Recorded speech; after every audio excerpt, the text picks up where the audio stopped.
Welcome all of you. My name is Ashish Kushwaha. I am a founder and CEO of Farming for All. As you know that we are trying to run the pilot run of Farming for All devices.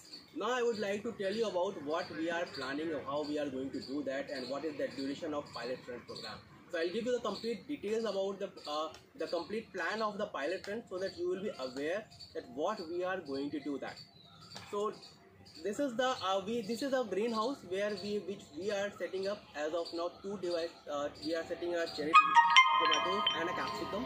So as of now you can see that cherry tomatoes have been planted in 7 rows. So these are the current progress of the cherry tomatoes that we have planted into the greenhouse section.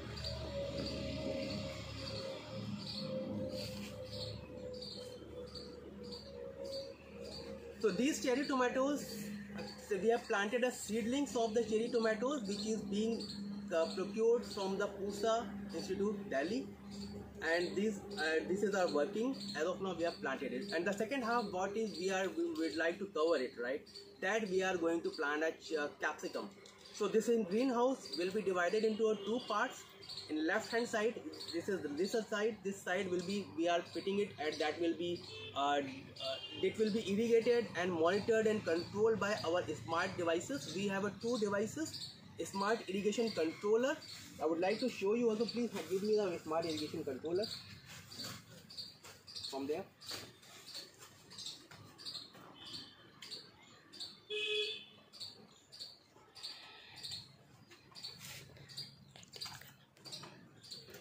So these are my team members who are helping out in performing all the complete trials here. Thank you, Ashish, Shivam. So this is a smart irrigation controller. This is a smart device which you can see. This is useful for the controlling of all the data collector.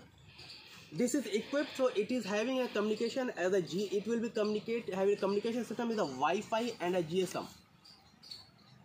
You can also see that there is a plug over here. That means which you can do what you are doing to, we can plug in our water motor inside this motor, and that motor will become a smart motor.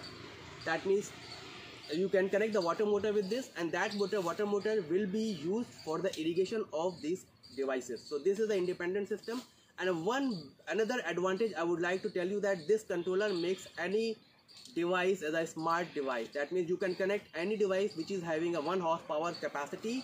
You can connect with this device, this controller, and that you can operate it with the mobile application of Smart Farming for All. So that any device you can make it up a remote smart device. This is very useful, where you can put anything which you want to operate it from remotely. You can put this device into a remote location and you can operate anywhere from the world. So this is the one of the advantage of the smart. However, this smart controller works on LoRa devices as well as GSM and Wi-Fi. And by using a LoRa device, LoRa communication system, it is communicating with the smart data collector.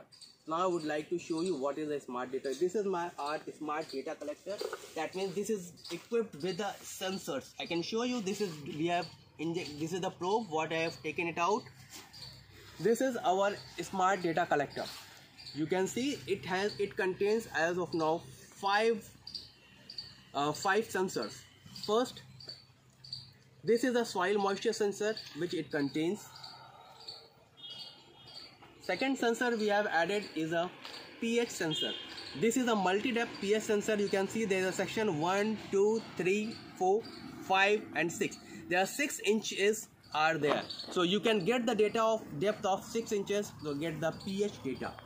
The third sensor which we are using as the DHT11, that it is used for giving a temperature and humidity.